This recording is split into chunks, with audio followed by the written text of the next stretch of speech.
All right, ladies and gentlemen, I'm going to call this meeting to order. The Mulberry City Council special called meeting for November the 12th, 2025 at 8 a.m. We'll start, as we'll skip the invocation, but we'll say the pledge if you don't mind. I pledge allegiance to the flag of the United States of America and to the republic for which it stands, one nation, under God, indivisible, with liberty and justice for all. All right, I'm going to go ahead and call the roll as we always do. From District 1, Councilman Tim Sullivan. Present. District 2, that's me, Michael Coker, I'm present. District 3, Councilman Kyle Shields. Present. District 4, Mayor Pro Tem Michael Rudnick. Present. And District 5, Councilman Doug Ingram. Present. All right, we have all 5 council members here. At this time, we will consider the agenda briefly. Is there any changes or additions to the agenda? Okay. All right, then at this time, I will make a motion to approve the Mulberry City Council special called meeting agenda for November the 12th, 2025 at 8 a.m. Do I have a second? Second. Thank you, Mayor Pro Tem. Any discussion? Hearing none, I'll call a vote. All in favor? All opposed? All right, by a vote of 5, the special called meeting agenda is hereby adopted. That brings us to action item EA, the SDS letter to Gwinnett County. I'll turn it over to our city attorney. Thank you, Mayor. Thank you, Mayor and Council. Mayor and Council, I'll do this very briefly. What we have here is we have the services that are listed in the service delivery strategy that occurred on the last service delivery strategy agreement. Of those 800 megahertz radio, we're going to ask for an IGA comparable to Sugar Hill. That's the one where we get to speak back and forth to the police, to Gwinnett Police, and we'll have our own private chat for our marshals to talk to each other. 911 services we want to take as unincorporated, as well as animal welfare, chemical, biological, hazard disposal, Court of Commission, community services, senior services, comprehensive long-range planning, correctional institute, inmate labor, corrections, courts, indigent defense for state and county,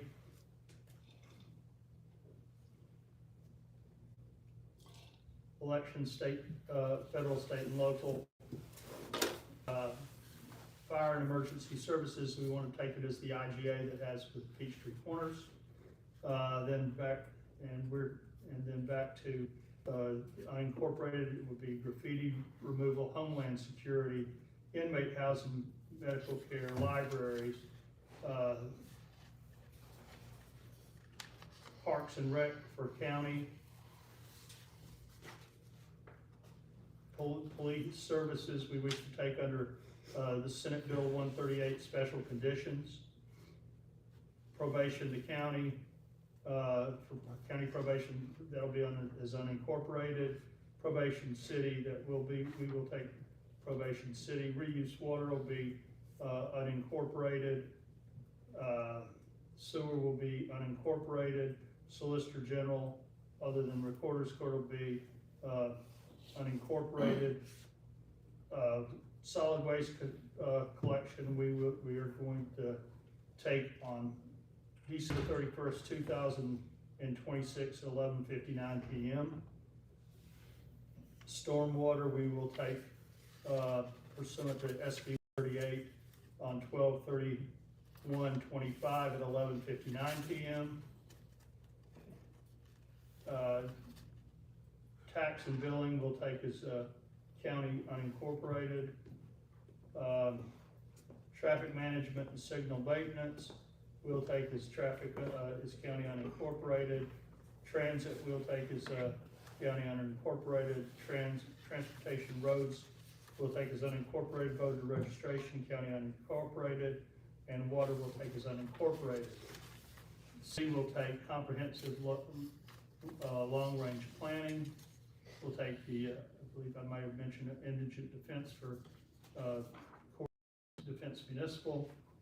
We'll take we've already taken development, but we'll reaffirm that for community development and code enforcement.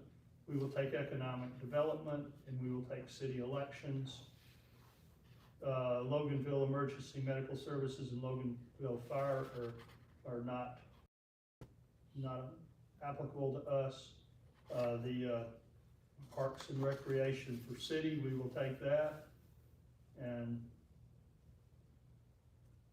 They've already mentioned probation city, we'll take that, and solid waste management. We will, the start date on the stormwater for 12/31/25.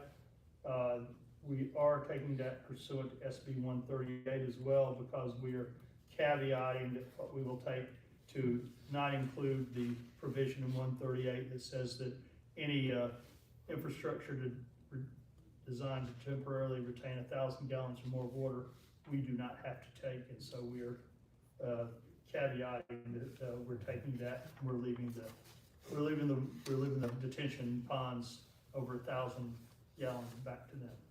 And that would be what you would be voting on the letter that we previously proposed to you, and that I have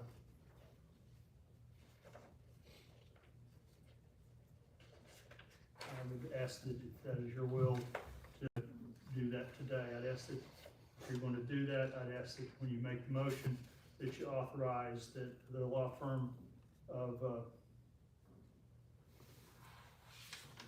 Smith, Welch, Webb, and White and Andrew Welch be authorized to go ahead and send the letter, the notice pursuant to SB 130 on our behalf as our outside counsel. Any questions for the city attorney? I have one. I know we're pressed for time, so I'll go quick. On 138 with this first or second paragraph regarding the police services, I see regarding us opting out. What is your, I guess, what's the belief there? What is the opt-out period, time-wise? Well, the statutory opt-out period is that if they fall below 95% of their authorized force, we're entitled to give them a 1-year notice and opt out. Otherwise, we would take it as provided by the SDS for the balance of the SDS period. If that should be in 2030, then if there was litigation, it pushed it up another year. It might be another year, but we are guaranteed unincorporated police services through the end of SDS. And if they fall below the 95% threshold for authorized force, we are entitled to get out of that by giving them 1 year's notice. So just so I'm clear on the methodology for calculation of performance is well established. There's no issue there in terms of what their service level requirements are to us. Well, there is a penalty if they don't give us a certain level of service, because they, under 138, they have to have a yearly audit to show the people who are working in our city, and any money that they do not spend on us and take to spend on others, right, could be returned to the city, and we could use it for law enforcement uses, code enforcement uses, those kinds of uses. Got it. And that audit comes at the end of the year, right? It's supposed to from accounting, yes. So would we get it this year? That's questionable. We will look into it. I would think that it would probably be next year. Okay. All right. And just a final question for you, actually, but I'm going to try to keep it brief. Relative to, so we're opting in end of 26, 12/31/26 is the period at which they would be obligated, or that's the period we have for police services automatically. In Q1 of 27 now, we identify a service performance parameters that we don't like. We give notice, the methodology is well established for performance. 1 year from that period of time, and when we give notice, is when we could expect to then take over police, That's if we correct. chose to, as a municipality. That's correct. Okay. And from a legal perspective, because I know that I'm aware of what's going on in Peachtree Corners and everywhere else, is the language of SB 138 and that 1 year notice, is it sufficiently clear and articulate that if we were to have to litigate this, that a body of competent professionals would understand that a year was the intent of that Yes, communication? I believe that to be correct, and Mr. Welch's firm, who have litigated these kinds of issues before, fact, he litigated for me for lost funds for Fulton County when I was the city attorney for Johns Creek, where we made Atlanta eat $80 million. Yeah. He's pretty good at that, and so he and I are both in agreement that is all of that is sustainable. Okay. In the SB 138 language around performance level, audit review, financial benefit for us for them not meeting their performance, that's something I'm sure that we will probably get into litigation about as well, right? You More all, than likely. always. All right, thank you. Any other questions for the city attorney? It's a minor one, it's real quick. We're limiting stormwater to 1,000 gallons. Is that standing capacity or is that amount of gallons of water in a retaining pond? No, sir, what it is it's the amount of water that's inside of a retaining pond. So any pond or anything that has 1,000 gallons inside of it or more, it's not upon us to maintain. Okay. Typically, ponds are maintained by the HOA. There are some ponds that are maintained previously by the county. We would not opt into that portion of it. That would still be the responsibility of the HOA or the county. But as far as infrastructure, fixing, broken catch basins, making sure that ditches are clean, that kind of thing, that's what would fall into our purview. But just real small ones? Yeah. 1,000 gallons or less? Yes. Okay. Yes, sir. Any other questions? All right, hearing none, I will make a motion to adopt the letter from Smith, Welch, Webb, and White as presented, which notates the city of Mulberry's elections under Senate Bill 138, and authorize the law firm of Smith, Welch, Webb, and White, as well as attorney Andy Welch, authorization to transmit the letter to the county on our behalf. Is that a proper motion? And to adopt everything that is within that letter as the position of the city. And to adopt everything contained within this letter as the official position of the city. Do I have a second? Second. Thank you, Councilman Sullivan. Any discussion? Hearing none, I'll call the vote. All in favor? All opposed? All right, it's unanimous by a vote of 5. The law firm of Smith, Welch, Webb, and White is authorized to hereby transmit this letter on behalf of this city under SB 138, and we adopt its contents as the official position of the city of Mulberry. All right, that brings us to action item EB, which is the stormwater letter to Gwinnett County. We've already talked very much about stormwater, but we're just giving this notice on the alternate methodology, that is the 60-day notice under the transition period of the charter.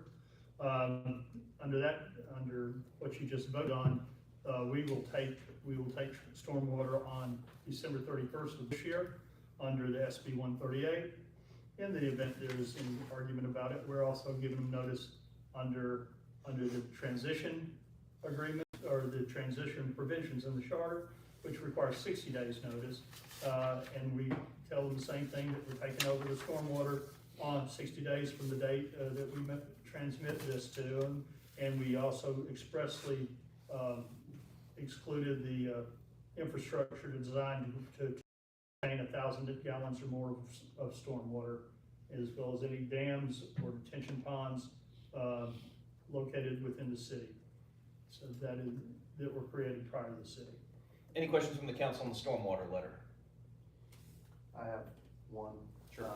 And just, again, very briefly, all of this, our expectation is that, so number one, do we have the requisite bench strength to fight and litigate on all these points?